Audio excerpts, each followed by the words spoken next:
ஆத்துமாவின் போர்வாள்.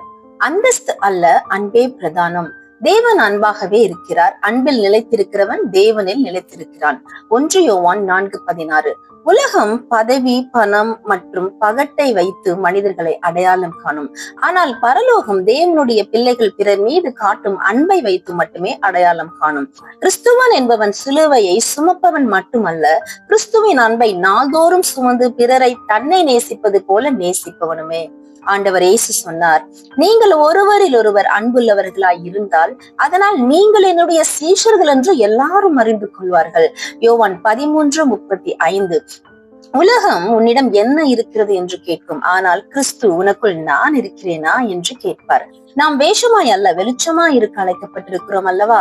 விலையுயர்ந்த அல்லது நாகரிகமான வாழ்க்கை முறையிலோ ஒரு சீஷனின் அடையாளம் தெரிவதில்லை.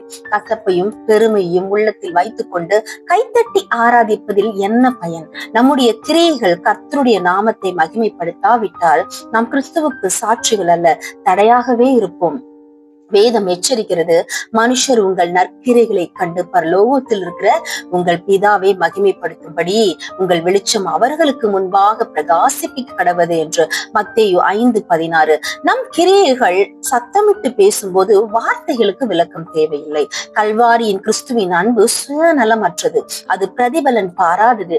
எபேசியர் 5:2 சொல்லுகிறது, கிறிஸ்து நமக்காக தம்மை தேவனுக்கு சுகந்த வாசனையான காணிக்கையாகவும் பலியாகவும் ஒப்பு கொடுத்து நம்மில் அன்பு கூர்ந்தது போல நீங்களும் அன்பிலே நடக்க கடவீர்கள் என்று. அவர் நம்மை நேசித்தது போல நாமும் பிறரை நேசிக்க வேண்டும். அதுவே ஒரு விசுவாசியின் உண்மையான தகுதி. சிலுவை என்பது வெறும் அடையாளம் அல்ல, அது நாம் வாழ வேண்டிய பாடம்.